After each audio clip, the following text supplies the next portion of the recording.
Ok, alors après ces quelques minutes de stress, je vais pouvoir commencer. Alors je vais vous présenter Néo et tout d'abord je vais me présenter aussi. Je m'appelle Manon de Remetz et je vous présente Martin Brandy. On est tous les deux les cofondateurs de Néo et il en manque un qui est à Nantes actuellement. Donc Néo, c'est l'assistant de votre parcours de vie pour une meilleure expérience patient. Pourquoi Néo ? En fait, il y a quelques mois, en septembre 2021, ma grand-mère était à la maison, à Strasbourg. Elle est venue pour passer un bon moment avec nous.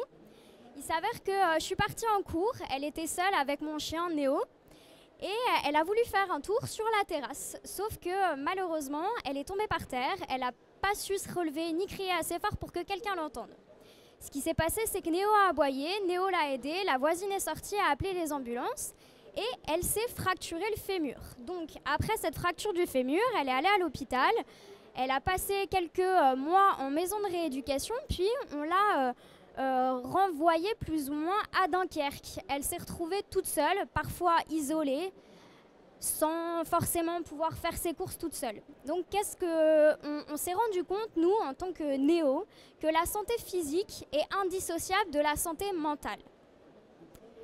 Alors, en faisant quelques recherches, on s'est rendu compte qu'en France, il y a actuellement 5 millions de personnes, de Français, qui sont atteints de troubles anxieux, 3 millions qui sont atteints de dépression et 600 000 personnes qui sont atteintes de schizophrénie.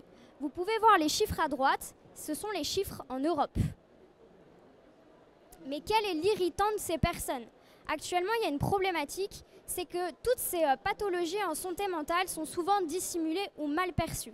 Et en plus de ça, entre deux rendez-vous, quand on va une fois chez un médecin, on nous donne des médicaments, mais après, quelques mois plus tard, la personne retourne chez le médecin, on ne sait pas ce qui s'est passé entre ces deux rendez-vous.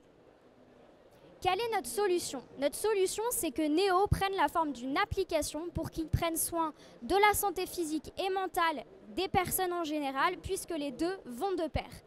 On voudrait aussi que Néo puisse agir avant, pendant et après les traitements et les soins. Comment ? Dans un premier temps, nous allons proposer cette plateforme aux hôpitaux publics et privés, que ce soit à l'hôpital ou en soins ambulatoires, mais aussi nous allons proposer cette plateforme pour le bien-être et la prévention aux entreprises privées. Nous allons, dans quelques années, nous l'espérons, faire de Néo un dispositif médical pour qu'il soit remboursé par l'assurance maladie et accessible à tous. Et nous voulons nous étendre en Europe et en Afrique du Nord. Pourquoi Néo va fonctionner ? Parce que déjà, il y a 14,5% des dépenses totales de l'assurance maladie qui sont pour, c'est le premier poste déjà de dépenses, qui sont pour toutes les pathologies de santé mentale. La santé mentale en Europe, c'est aussi 600 milliards d'euros. Martin va vous présenter la plateforme et ses fonctionnalités. Bonjour à tous. Alors moi du coup je suis Martin, le deuxième cofondateur, et je vais vous montrer du coup la maquette après la présentation du projet par Manon. Alors d'abord nous avons envie, voilà, on va s'identifier, donc il y aura une plateforme pour les patients et une plateforme pour les professionnels. Après cette identification, nous avons créé une plateforme SaaS. Donc, qui regroupe diverses applications. Et il y a noté que ces applications seront personnalisables en fonction de chaque établissement de santé, de chaque maison de santé et de chaque professionnel. Donc s'il a envie de rajouter une application ou s'il en a déjà une, il pourra l'ajouter ici. Notre équipe de développement pourra le faire sans souci. Du coup, voilà. Donc vous avez parmi ces applications, donc, voilà, vous avez déjà le questionnaire de suivi. C'est-à-dire que régulièrement, un questionnaire sera adressé au malade. Il répondra aux questions et le professionnel pourra voir un graphique afin d'avoir un suivi de son traitement entre plusieurs rendez-vous. Parce que parfois, entre plusieurs rendez-vous chez le psychiatre, il existe un temps long. Et du coup, ça permettra au médecin d'avoir vraiment un suivi régulier de son état de santé mentale. Donc c'est vraiment notre objectif, c'est de relever des données pour le médecin afin qu'il ait le meilleur suivi possible et qu'il puisse voir si le médicament, le traitement en place fonctionne ou s'il peut être amélioré. Après, nous avons envie de mettre en place une sensibilisation thérapeutique, voire une éducation thérapeutique, dans le sens où on proposera des précautions, on proposera divers contenus comme les podcasts, les articles, des vidéos. En fonction de vraiment de la volonté de chaque malade, parce que moi par exemple je préfère écouter des podcasts, Manon préfère lire des articles, donc ça dépend vraiment de chacun et en fonction de son état de santé, si on est fatigué ou pas. Donc voilà, donc le but c'est de faire des contenus simples, intéressants, accessibles, pour connaître du coup les précautions d'emploi des médicaments, parce que les notices c'est vraiment pas intéressant.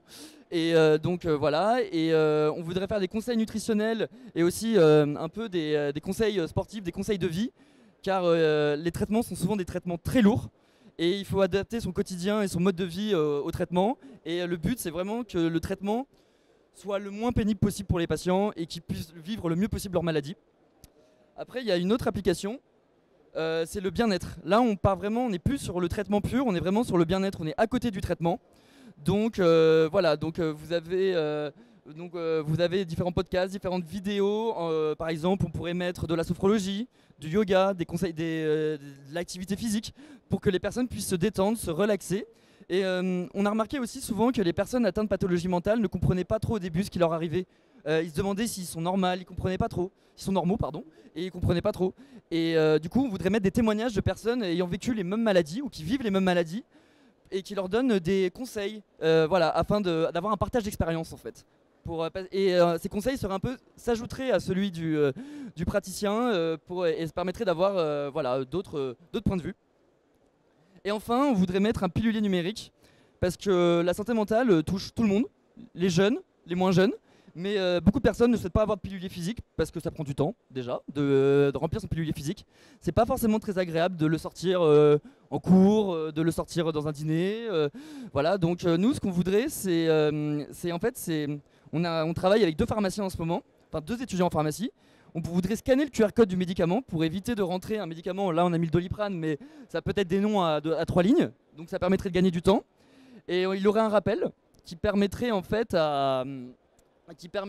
du coup d'éviter l'oubli médicament. Mais si elle oublie quand même de cocher la case, il y aurait un autre appel un peu plus tard. Et voilà, ça permettrait vraiment d'éviter ou le surdosage ou d'éviter l'oubli de médicaments. Et voilà, et là il y aurait le dashboard s'il a envie de regarder combien de médicaments il lui reste à prendre, s'il en a beaucoup. Et voilà, donc nous on a des engagements. Parmi ces engagements, on est tous les deux en droit des données. Donc c'est l'éthique des données. Nous, on a envie vraiment que le patient se sente dans une atmosphère de confiance. Oui, non, il n'ira pas sur Doctissimo, ces données ne seront pas vendues. Et voilà, les données appartiendront au patient lui-même et aussi au médecin en qui il aura confiance. Donc voilà, notre objectif c'est vraiment pas de revendre les données, c'est pas de faire de la publicité. On voudrait aussi voilà, l'accompagner et comme vous avez pu voir, la plateforme c'est facile à utiliser, donc il n'est pas besoin d'être expert en technologie pour l'utiliser. Et bien sûr grâce à Intersystem, ce qui est quand même un atout technologique de taille, c'est qu'on a déjà implémenté la plateforme sur la norme FHIR, donc c'est interopérable. Donc notre objectif c'est vraiment que la plateforme soit accessible pour le maximum d'établissements de santé, qu'il n'y ait pas tout un développement à refaire à chaque fois. Et voilà, qu'on puisse adapter la plateforme pour chaque établissement de santé facilement, rapidement et grâce à la technologie et aussi à l'accompagnement d'Intersystem.